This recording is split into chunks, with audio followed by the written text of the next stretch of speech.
എല്ലാവർക്കും നമസ്കാരം. Food and ക്രാഫ്റ്റിലേക്ക് സ്വാഗതം.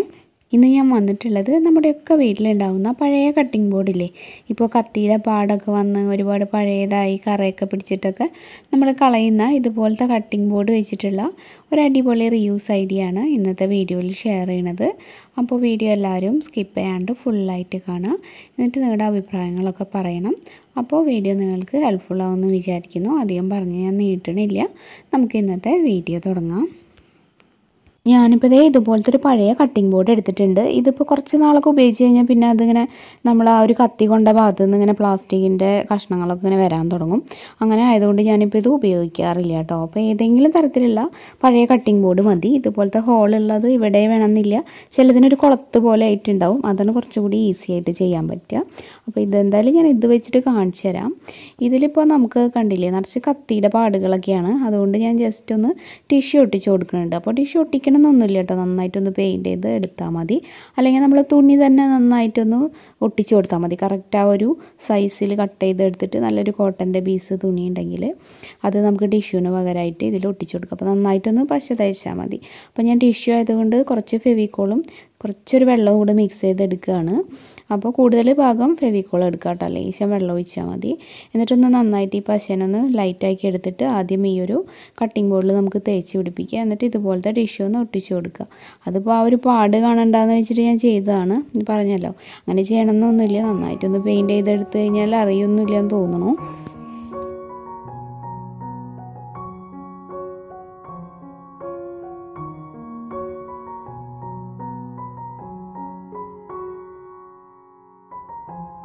ഇപ്പോൾ ഇത് ഫുൾ ഒട്ടിച്ചിട്ടുണ്ട്. ഇനി ഇതൊന്ന് ഉണക്കിയെടുക്കണം കേട്ടോ. അപ്പോൾ ഫെവിക്കോൾ കുറയരുത്, കുറഞ്ഞു കഴിഞ്ഞാൽ ഇതിങ്ങനെ അടർന്നു പോരേ, അത് ശ്രദ്ധിക്കണം. ഇതിപ്പോൾ നന്നായിട്ട് ഉണങ്ങിയ ശേഷം നമുക്ക് ഇതുപോലെ എന്തെങ്കിലും ഒരു കളർ അടിച്ചു കൊടുക്കുക. ഞാനിപ്പോൾ ഇത് ഓൾറെഡി മഞ്ഞ ആയതുകൊണ്ടാണ് ഈ ഒരു മഞ്ഞ തന്നെ സെലക്ട് ചെയ്തത്. അപ്പോൾ അധികം പെയിൻറ്റ് വേണ്ടി വരില്ലല്ലോ, ചെറിയൊരു മഞ്ഞ ഷെയ്ഡ് താഴേന്ന് വരുന്നുണ്ട്, അതുകൊണ്ട് മഞ്ഞ എടുത്തു എന്നേ ഉള്ളൂ കേട്ടോ. അപ്പോൾ നിങ്ങൾക്ക് ഇഷ്ടമുള്ള കളർ ചെയ്ത് കൊടുക്കാം. അപ്പോൾ കുറച്ച് വെള്ളമൊക്കെ മിക്സ് ചെയ്തിട്ടാണ് ഞാൻ അടിക്കുന്നത്, പേപ്പറിലല്ലേ, അപ്പോൾ പ്രശ്നമില്ല. അപ്പോൾ നമുക്കിത് ഫുള്ളായിട്ടൊന്ന് അടിച്ചിട്ട് അതും ഒന്ന് ഉണക്കിയെടുക്കാം.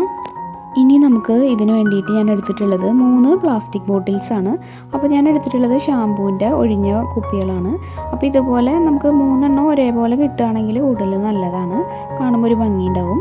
ഇതുപോലെ കുറച്ച് പരന്ന ടൈപ്പ് ബോട്ടിൽസ് എടുക്കാനായിട്ട് നോക്കുക. ഡിഷ് വാഷിൻ്റെയോ അതായാലും കുഴപ്പമൊന്നുമില്ല കേട്ടോ. അപ്പോൾ 3 എണ്ണം എടുത്തിട്ട് അതിൻ്റെ സ്റ്റിക്കറൊക്കെ മാറ്റാം. എന്നിട്ട് നമുക്ക് ഇഷ്ടമുള്ള രീതിയിലൊന്ന് കട്ട് ചെയ്തെടുക്കാം. ഞാനിപ്പോൾ ഇതുപോലെ ഒരു മാർക്കർ പെൻ വെച്ചിട്ട് വരയ്ക്കുന്നുണ്ട്. എന്നിട്ട് കത്തി ചെറുതായിട്ടൊന്ന് ഗ്യാസിൽ ചൂടാക്കിയിട്ട് വേഗം ഒന്ന് കട്ട് ചെയ്തെടുത്താൽ മതി. അപ്പോൾ ചൂടാക്കിയിട്ട് കട്ട് ചെയ്യുമ്പോൾ പെട്ടെന്ന് മുറിയും.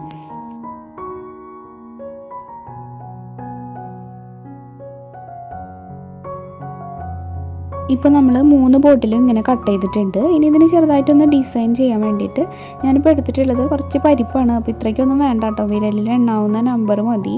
ഇതിപ്പോൾ ഞാൻ കുറച്ചിങ്ങനെ എടുത്ത് വെച്ചു എന്നേ ഉള്ളൂ, അതാകുമ്പോൾ എല്ലാവരുടെ കയ്യിലും ഉണ്ടാവുമല്ലോ എന്ന് വിചാരിച്ചെടുത്താണ്. കുറച്ചൊന്ന് ഇങ്ങനെ ഒട്ടിച്ച് കൊടുക്കുക.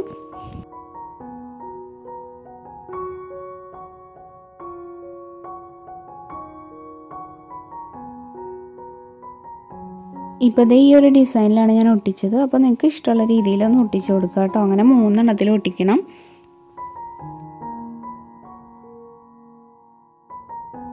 ഇനി നമുക്ക് ഇതുപോലത്തെ ബ്ലാക്ക് അക്രിലിക് പെയിൻറ്റ് വെച്ചിട്ട് ഞാൻ ഈ ഒരു ബോട്ടിൽസിനും കൂടെ ഒന്ന് പെയിൻറ്റ് ചെയ്യുകയാണ്. അപ്പോൾ ഞാൻ സ്പോഞ്ച് വെച്ചിട്ടാണ് കേട്ടോ പെയിൻറ്റ് ചെയ്യണത്. അപ്പോൾ പെട്ടെന്ന് തന്നെ കഴിയുമല്ലോ, അതുകൊണ്ട്. അപ്പോൾ നിങ്ങൾക്ക് ഇഷ്ടമുള്ള കളറ് നിങ്ങളൊന്ന് പെയിൻറ്റ് ചെയ്തെടുക്കുക.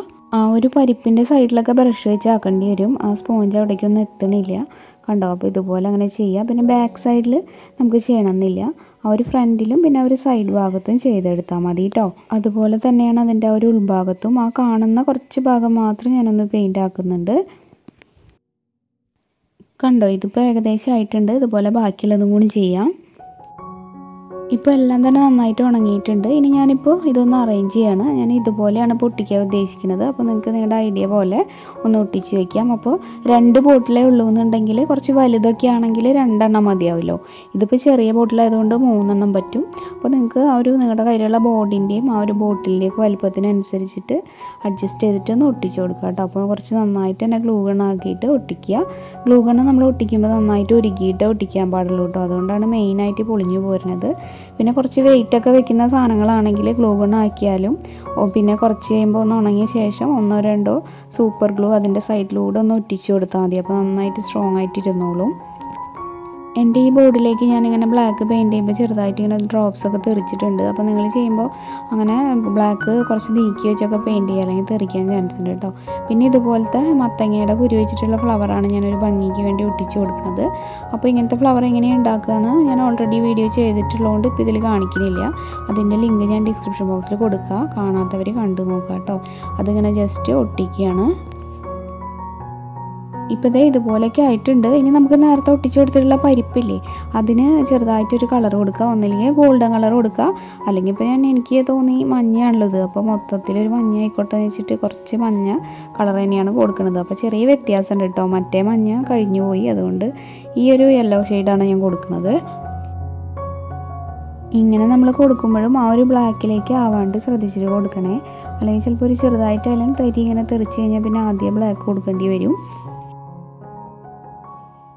ഇപ്പോൾ ദേ ഇതുപോലെ ആയിട്ടുണ്ട്. ഇനി ആ കട്ടിംഗ് ബോർഡിൻ്റെ സൈഡിൽ ഞാൻ ചെറുതായിട്ട് ഈ ഒരു യെല്ലോ തന്നെ ഒന്ന് കൊടുക്കുകയാണ്.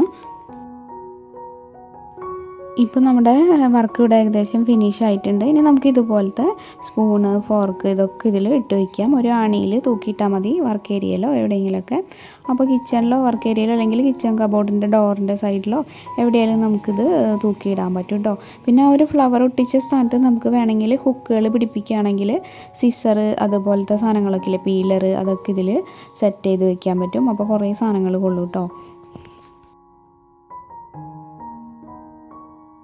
ഇതിൽ നിങ്ങൾക്ക് ഡെക്കറേഷൻസൊക്കെ എത്ര വേണമെങ്കിലും കൂട്ടാം കേട്ടോ. ഞാനിപ്പോൾ എൻ്റെ കയ്യിലുണ്ടായിരുന്ന കീ ചെയിൻ അതിൽ ഒട്ടിച്ച് വെച്ചിട്ടുണ്ട്, കണ്ടില്ലേ, മുകളിലായിട്ടും പോലെ സൈഡിലായിട്ടൊക്കെ നമുക്ക് ചെയ്യാൻ നിങ്ങളുടെ ഇഷ്ടം പോലെ കണ്ടോ. ഇനി ഇതിൽ ഹുക്ക് വെച്ചിട്ടുള്ള മോഡലും കൂടെ ഞാൻ കാണിച്ചു തരാം.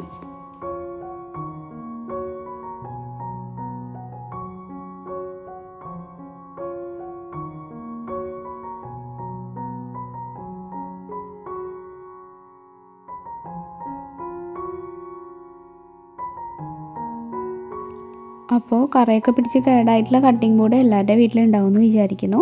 താല്പര്യമുള്ള എല്ലാവരും തന്നെ ട്രൈ ചെയ്ത് നോക്കുക. നിങ്ങളുടേതായ രീതിയിൽ കൂടുതൽ സാധനങ്ങൾ ഇതിൽ കൊള്ളിക്കുക കേട്ടോ. അപ്പോൾ ഇന്നത്തെ വീഡിയോയിൽ ഇത്രയ്ക്കൊക്കെ ഞാൻ പറയാൻ ഉദ്ദേശിച്ചിട്ടുള്ളൂ. വീഡിയോ എല്ലാവർക്കും ഇഷ്ടമായെന്ന് വിചാരിക്കുന്നു. വീഡിയോ ഇഷ്ടമായാൽ എന്തായാലും ഇതിനൊരു ലൈക്ക് തരിക. ഇത് നിങ്ങളുടെ ഫ്രണ്ട്സും റിലേറ്റീവ്സും ഒക്കെ ആയിട്ട് ഒന്ന് ഷെയർ ചെയ്യുക. അതുപോലെ പുതുതായിട്ട് ആരെങ്കിലും നമ്മുടെ ചാനൽ ഇപ്പോൾ കാണുന്നുണ്ടെങ്കിൽ ഇതിലെ വീഡിയോസൊക്കെ നിങ്ങൾക്ക് ഇഷ്ടമാണെങ്കിൽ ഒന്ന് സബ്സ്ക്രൈബ് ചെയ്തിട്ട് നമ്മുടെ ഫാമിലിയിൽ ജോയിൻ ചെയ്യുക കേട്ടോ. സബ്സ്ക്രൈബ് ചെയ്യുമ്പോൾ ബെല്ലൈക്കൺ ക്ലിക്ക് ചെയ്യുക. അതിന് നേരെയുള്ള ഓൾ എന്നുള്ളൊരു ഓപ്ഷനും എനേബിൾ ആക്കുക. എന്നാലേ കറക്റ്റായിട്ട് നോട്ടിഫിക്കേഷൻസ് ഒക്കെ കിട്ടുള്ളൂ. അതുപോലെ നമ്മുടെ പുതിയ ചാനലായിട്ടുള്ള പ്രാർത്ഥനാസ് വേൾഡും എല്ലാവരും സപ്പോർട്ട് ചെയ്യണം. പിന്നെ ഇന്ന് സൺഡേ ആണ്, ഹായ് വീഡിയോ ഇടാമെന്ന് ഞാൻ പറഞ്ഞിട്ടുള്ളതാണ്. പക്ഷേ ഈ ഒരു വീഡിയോയിൽ ഞാൻ ഹായ് ഉൾപ്പെടുത്തിയിട്ടില്ല, കാരണം ഇത് ഒരുപാട് ലോങ് ആവില്ല അതും കൂടി ആകുമ്പോൾ. അല്ലെങ്കിൽ തന്നെ ഇത് നേരം കുറേ ആയി. അപ്പോൾ അത് ഞാൻ ഉച്ചതിരിഞ്ഞ് 4 മണിയാകുമ്പോൾ അപ്ലോഡ് ചെയ്യാം കേട്ടോ. 4 മണിക്കും 5 മണിക്കും എന്തായാലും ഇടയിൽ വരും. അപ്പോൾ അത് കാണാൻ മറക്കരുത്. ഇന്നത്തെ വീഡിയോ അപ്പോൾ ഇത്രയൊക്കെ ഉള്ളൂ. മറ്റൊരു നല്ല വീഡിയോ ആയിട്ട് വരും വരെ എല്ലാവർക്കും നന്ദി. താങ്ക്